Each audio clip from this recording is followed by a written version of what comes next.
¿Cómo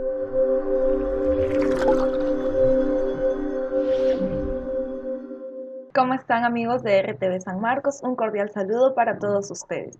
Hoy analizaremos la situación de crisis que atraviesa nuestro país por el COVID-19, las medidas para frenarlo y retornar paulatinamente a nuestras actividades desde la mirada de la economía del comportamiento.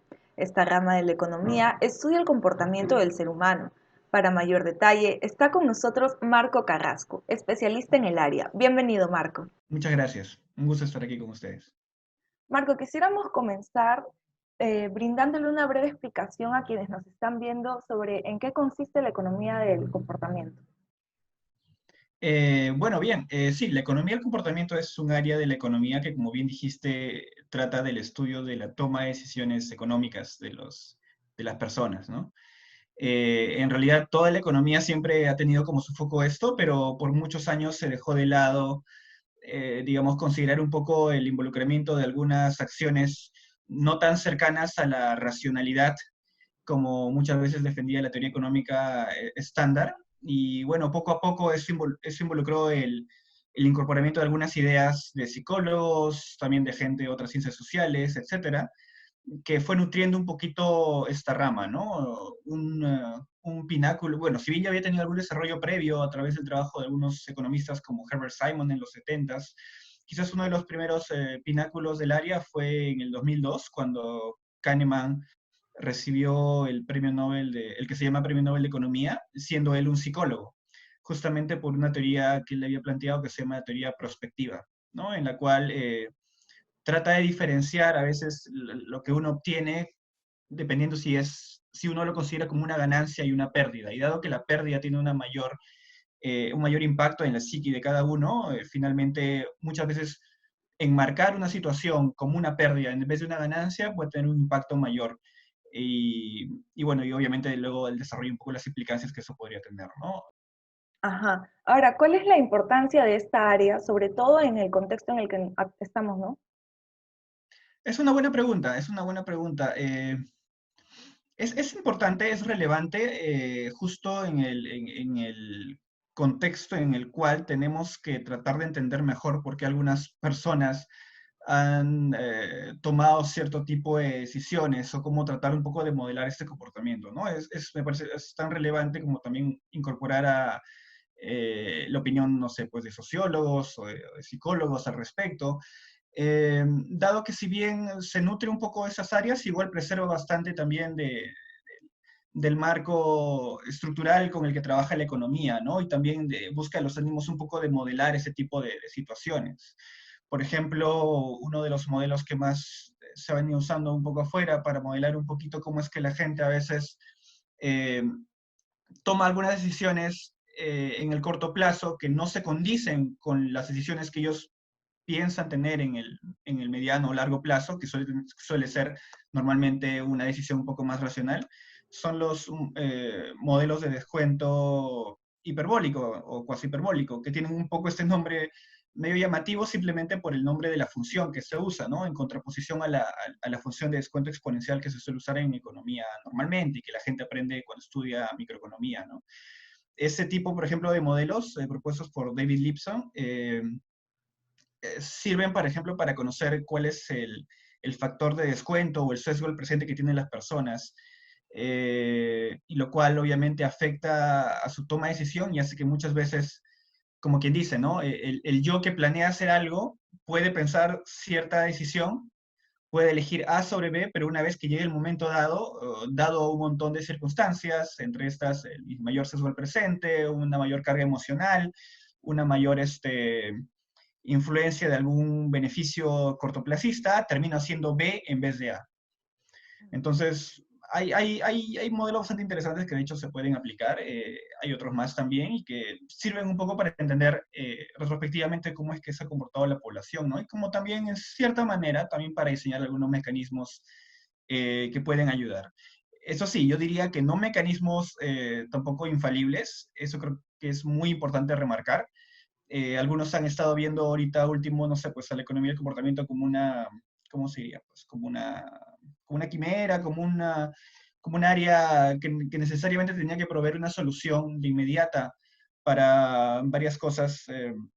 de cambio de conducta inmediatas, y ante eso es bueno recordar que el área no se construyó bajo unas circunstancias, digamos así, de extremas como la actual, ¿no? Y, ni tampoco se construyó, digamos, para generar cambios de conducta inmediatos, sino algo más estable, sí, pero con un mayor, digamos, marco de tiempo, ¿no? Y obviamente también hay bastantes otras herramientas dentro de la caja del hacedor de políticas públicas que deben considerarse, ¿no? Y lo cual incluye también ya normas un poco más estrictas entre la educación y justo, digamos, en un extremo normas más estrictas, en otro extremo el tema ya más educativo, y dentro de todo ese espectro obviamente están las herramientas de la economía del comportamiento en el medio, ¿no? Pero está en el hacedor de políticas públicas saber cuándo es que debe usar cada una de esas herramientas, ¿no? Y cuándo es el mejor contexto eh, digamos, para cada una, y obviamente cuál sería la más idónea en cada uno de ellos. Ujú. Ahora, también la economía del comportamiento identifica ciertos sesgos en las conductas de las personas, ¿no? Por las cuales toman la decisión, como tú dices, a pesar de que tenían pensado optar por A, en el momento llegado toman la decisión por B, ¿no? Uh Entonces, -huh. ¿cuáles serían algunos de los sesgos conductuales que pueden presentar las personas en situaciones de crisis como la que atravesamos? Claro, algo que se ha escuchado bastante es este tema de muchas veces de menospreciar el tema del riesgo, por ejemplo, ¿no? De mucha gente cuando se le entrevista o cuando se le suele preguntar, oye, pero ¿no tienes miedo de contagiarte? Oye, ¿no tienes miedo de no sé, pues de algún mal que te pueda ocasionar que salgas más adelante? La mayoría de gente que sale o que tiene esas necesidades, si bien por un lado está el tema de las necesidades básicas, y eso es totalmente obvio, digamos, la contribución más grande para su toma de decisión, también está el aspecto que menoscaban este impacto que está para ellos bastante más alejado a futuro, ¿no? Entonces, por ejemplo, eso de ahí se conoce como el sesgo del presente. Eh, y tiene mucho que ver con el modelo que estaba hablando antes, ¿no? La circunstancia en la cual nuestra toma de decisión no se condice con lo que uno planea, digamos, de acá a un mes, con lo que uno va a hacer una vez que llegue ese momento en que tiene que tomar una decisión. Un ejemplo que a mí me gusta dar cuando estoy en una clase con alumnos, por ejemplo, es y que se puede visualizar bastante bien cuando uno, digamos, grafica esta función hiperbólica y la contrapone con una función exponencial, que es de creciente de forma continua y bajo el mismo porcentaje en tramos iguales, a contraposición de la hiperbólica, es, por ejemplo, hacerlos pensar de que, digamos que ustedes el día de mañana tienen un examen, ¿ok? Y que se encuentran en la noche, luego de haber llegado, quizás de haber salido. Estamos obviamente hablando de una circunstancia normal, una circunstancia anterior al tema de la pandemia, ¿no? Y, y por ejemplo, ustedes tienen un examen al día siguiente, digamos al mediodía, y ustedes ya están cansados, pero ustedes se comprometen internamente en decir, bueno, yo me voy a levantar a las 5 de la mañana para, eh, para estudiar temprano y luego rendir mi examen adecuadamente, obtener una buena nota. Entonces, si bien el levantarse temprano da una desutilidad, el rendir un buen examen da una utilidad muchísimo mayor, lo cual hace que si uno sopesara esos valores bajo una función también exponencial, obtendría que la ganancia en promedio va a ser positiva. Entonces, uno planea eso la noche previa. Y justo una buena pregunta es decirle a la gente, ¿no? ¿Cuántos de ustedes no han planeado algo así un día previo sobre algo que van a hacer en el futuro? Pero luego llega ese día previo, digamos que suena el despertador de cada uno a las 5 de la mañana, a la hora que habían planeado ustedes levantarse para estudiar.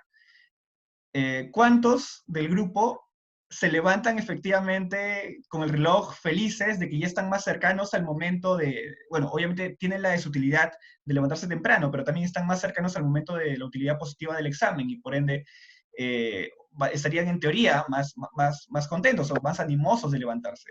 En realidad eso no pasa. La gente muchas veces se queda dormido, procrastina, pone el snooze en sus despertadores y lo deja que pase, o en todo caso, aquellos que se levantan lo hacen un poco a regañadientas, ¿no? Serían poquísimos los cuales se levantan emocionados, así, ya voy a estudiar y todo eso, ¿no?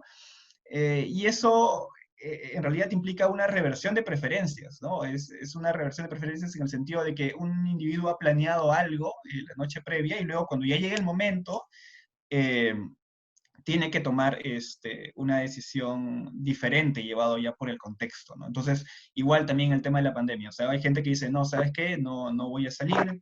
Digamos, para la gente que tiene la posibilidad de quedarse en casa, puede haber muchos casos que dicen, no, ¿sabes qué? Voy a cuidarme, voy a prevenir esto, voy a hacerme los determinados exámenes médicos, porque yo soy así, tal, tal, pero dado el momento, obviamente, por A o B prefiere evitar esa circunstancia, ¿no? Ahora, en el tema de la actual pandemia es todo un reto, en realidad, cómo aplicar bastante esas estrategias. El BID, por lo pronto, ha creado hace un mes aproximadamente un manual de estrategias de economía del comportamiento, digamos, de lo que se dice como buenas prácticas, que pueden usarse como referencia por parte de diversos gobiernos en Latinoamérica y en general del mundo para quienes quieran revisar el material en español.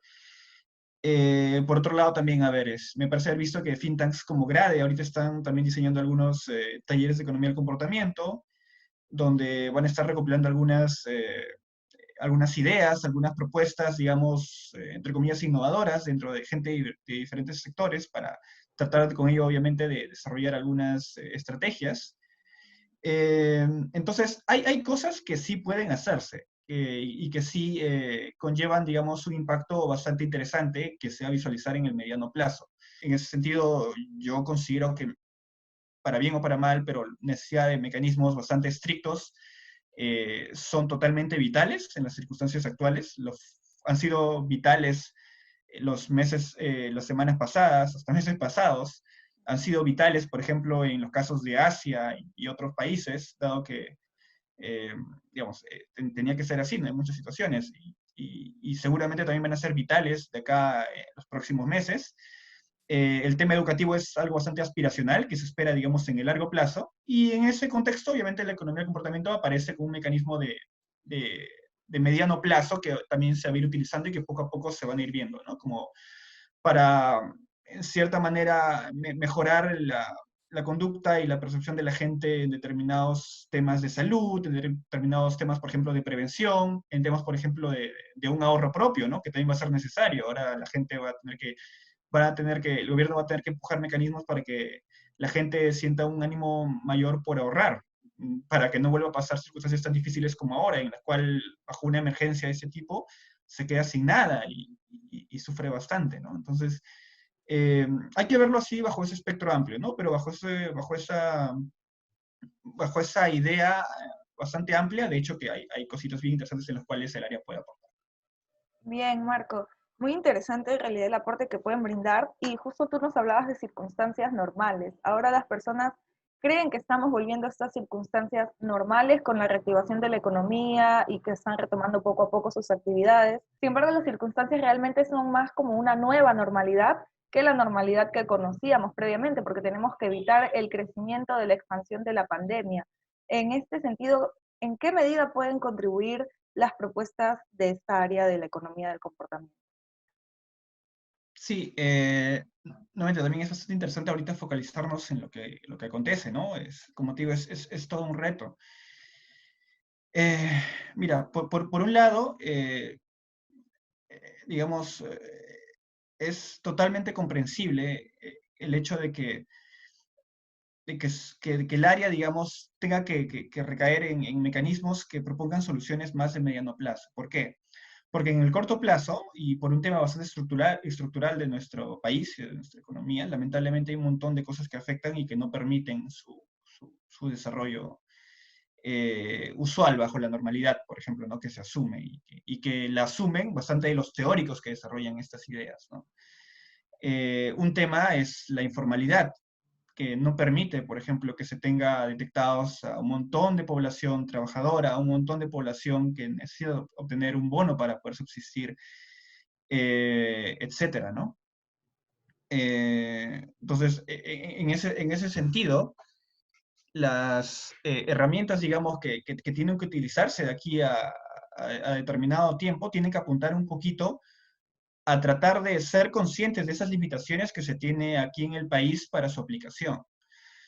A ver, quiero saltearme ahorita, por ejemplo, al caso de lo que ha acontecido en los países de Asia, si me lo permites, ¿no? Ha preponderado también bastante el uso de algunas herramientas tecnológicas, que también han usado, digamos, algunas estrategias para mantener un poquito a la población de determinados tipos de conducta o, digamos, por ejemplo, mantenerse alejados, etcétera, ¿no?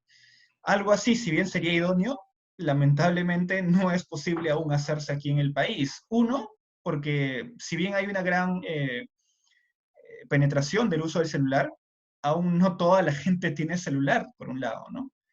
Entonces, otro, así tuvieran celular, y lo digo conociendo bastante gente súper capa en sus asuntos, pero que luego al momento de tener que usar un aplicativo, lamentablemente no saben cómo usarlo, no lo utilizan bien, no existe esa cultura del uso de tecnologías, ¿no? Eh, por ejemplo, ahí también está el tema del comercio electrónico, del dinero electrónico. Ya existe ya eso desde el 2014 aproximadamente, ya una cultura poco a poco más empujada a ello. Aquí no la hemos tenido y no la vamos a tener de la noche a la mañana, ¿no?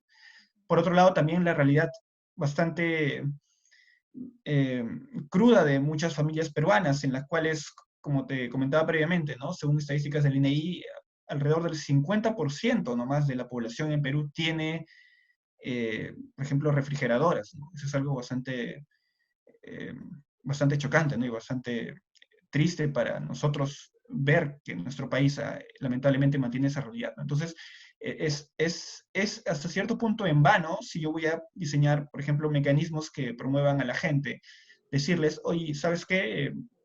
En principio tienes que tratar de no ir al mercado tan seguido, tienes que tratar de solo ir una vez a la semana, de acumular tus productos en casa para tratar de frecuentar lo menos posible en esa circunstancia de nueva normalidad. Pero luego te topas con que mucha gente así quisiera no puede hacerlo porque no tiene cómo almacenar productos en casa, al menos en plazos tan amplios, ¿no? Entonces, esas circunstancias bastante crudas de nuestra realidad es algo que tiene que tomarse totalmente en cuenta, ¿no? Por ejemplo, también hace unas semanas escuchaba a una de las recientes ganadoras del Premio Nobel de Economía también, Esther Duflo. Ella fue una gran propulsora de estos mecanismos de entrega de bonos o de transferencias condicionadas, transferencias monetarias condicionadas en el mundo, ¿no? Es bastante interesante sus propuestas, es toda una capa en el área, sin dudas. Justo esa entrevista hablaba un poco de la necesidad de entrega de estos bonos para poder exigir, digamos, a la gente que se mantenga en casa y poder tenerlos así, ¿no? Lamentablemente el Perú es todo un reto, ¿no? Porque una cosa es decirlo en una circunstancia, no sé, pues de un país relativamente desarrollado en el cual se puede identificar rápidamente los casos y hacer entrega, digamos, de estos cuando uno tiene mapeada la población, especialmente si no hay informalidad. Y otra, hacerlo en unas circunstancias en un país en el cual hay aún grandes bolsones de pobreza, muchos de ellos ni siquiera están identificados. Eh, en algunos casos inclusive, ya dado por un tema bastante cultural, he sabido de gente que inclusive recibiendo el bono, igual desobedece finalmente también las sugerencias dadas por el gobierno, ¿no? Entonces, hay un montón de circunstancias que hacen al Perú un ejemplo bastante particular, ¿no? Y todo un reto para el desarrollo de un montón de estrategias de diferentes áreas. En realidad es algo bastante, digámoslo así, llamativo, no de la mejor manera, pero digamos, como bastantes de mis compatriotas, tengo esperanza, ¿no? De que al menos esto de aquí deje elecciones bastante claras al gobierno de las cosas que tienen que hacerse, ¿no? Y cosas que inclusive ya van más allá y que ya recaen bastante en el tema económico. Ajá. Sí, y sin duda, como has dicho, muchas de las propuestas vienen de la academia, pero a quien les compete ya llevarlas a aplicar es al gobierno, ¿no? A las Así políticas es. públicas. En ese sentido, hasta el momento, ¿qué opinión te merecen las medidas que ha tomado el Estado peruano en el sentido socioeconómico? A ver, es una también pregunta interesante. A título personal, ¿ok? Claro. Eh, yo considero que el gobierno en principio ha tomado buenas medidas comparativamente con varios otros países de la región. En el sentido de, por ejemplo, haber tomado medidas bastante estrictas desde un inicio en cuanto al tema de la contención de la gente, pese a que en un inicio también hubieron bastantes reclamos sobre el impacto que iba a tener en la economía. Yo creo que cualquier economista relativamente cuerdo tiene que haber estado de acuerdo con esto, es decir, las vidas son más importantes. Como bien decía un economista, si no me equivoco también, reactivar la economía es todo un reto, va a ser bastante complicado en ciertos aspectos, pero es más fácil eso que revivir a personas que ya no están con nosotros, ¿no? Entonces, sobre eso no había ninguna duda. El tema de salud era principal y había que actuar. Eh, Luego salen algunos críticos indicando de que bueno, que no, que la economía se ha visto muy afectada, que finalmente no se han salvado vidas. No es así, se han salvado un montón de vidas, se han salvado un montón. O sea, era simplemente dejar que el crecimiento exponencial hubiera seguido su curso, hubiera colapsado el sistema de salud, hubiera muerto un montón de gente, no necesariamente solo gente mayor, sino también gente joven. Finalmente ¿no? Población económicamente activa. eh, Hubiera sido un daño bastante más grande.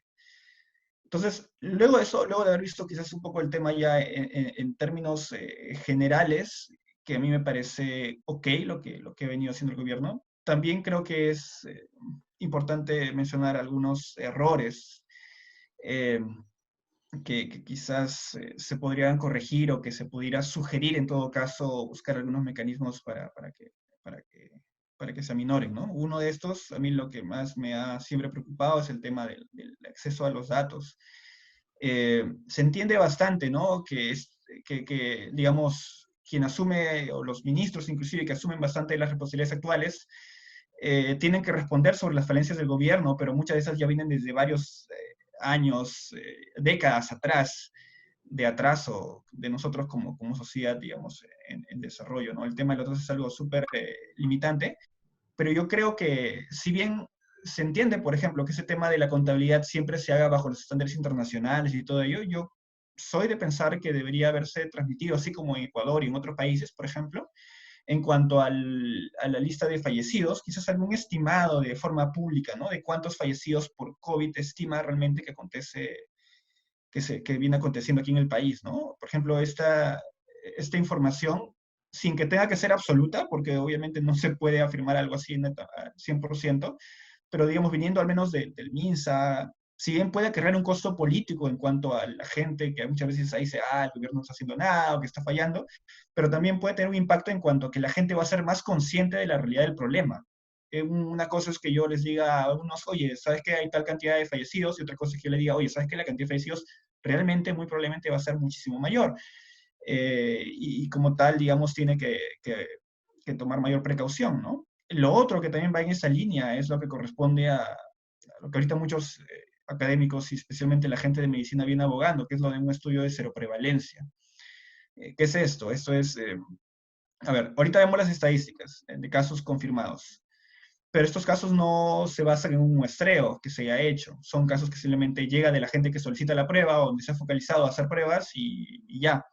Si uno divide esa cantidad de casos entre el total de la población peruana, igual el porcentaje es relativamente bajo. Y luego uno se pregunta, ¿no? Pero luego uno va al mercado, se va a hacer estos análisis focalizados ya a determinados mercados, se va a hacer uno a los metros, a las estaciones, y se encuentra con que los casos, tú mismo has visto, ¿no? Algunos casos estaban en 20%, 30, 40, en algunos mercados hasta 80%, en estaciones de metro, en algunas llegó hasta el 40%. Entonces, eso da a pensar que obviamente hay un montón la expansión de la enfermedad ha sido bastante alta, ¿no? Y que tranquilamente la prevalencia de esto, obviamente con casos no, que no manifiestan, digamos, síntomas, pero que igual pueden ser focos de contagio, tranquilamente podría estar modestamente, modestamente podría estar entre el 5 a 10%. Y esa es una estimación consultada con algunos médicos bastante modesta, podría estar por encima, y eso ya dice bastante, ¿no? Eh, el hecho que la gente pueda tener ese tipo de información, ¿no? Que pueda acceder a ella y entenderla, es lo que haría que la gente tome quizás mejor decisión, ¿no? Pero aún así, eh, igual hay bastantes retos que tienen que hacerse, ¿no? Y quizás mirar un poquito la experiencia de los países asiáticos, ¿no? O sea, está lo que se hizo en China, pero para quien no le gusta China, también está lo que se hizo en Corea. No solo lo que se hizo en Corea, lo que se hizo en Vietnam, por ejemplo, también, donde detectaron los casos súper, súper rápido y los trataron de sofocar desde un inicio, ¿no? Sin ninguna duda y sobre ninguna,